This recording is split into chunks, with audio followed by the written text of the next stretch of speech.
Family, friends, and loved ones are devastated tonight. The victim, an experienced rider, killed instantly.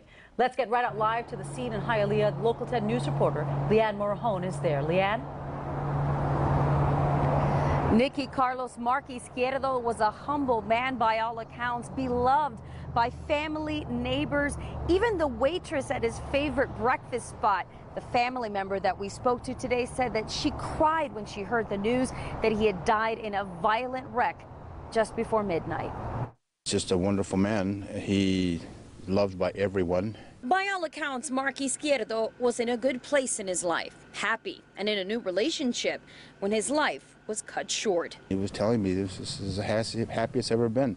He had lost about 50 pounds, and his illnesses from being overweight were dissipating. John Kaiser tells us his ex-brother-in-law had just gotten off of work as a U.S. Customs and Border Patrol agent when he came by his Hialeah home to drop off his truck and hop into his motorcycle. He was going to see his girlfriend up in Broward County. His dad was was always into motorcycles, and he's been riding motorcycles as long as we can remember. The crash happened just before midnight, according to the Florida Highway Patrol.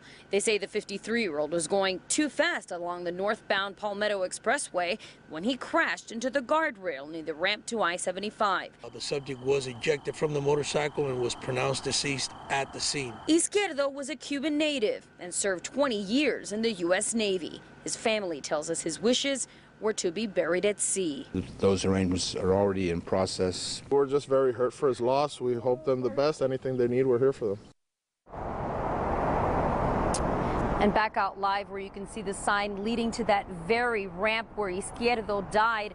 Now, we do know from Florida Highway Patrol that he was speeding at the time, but his family says that he was not a reckless driver. In fact, he was wearing his helmet when he died. The crash is still under investigation. Live in Hialeah tonight, Leanne Morajón, Local 10 News.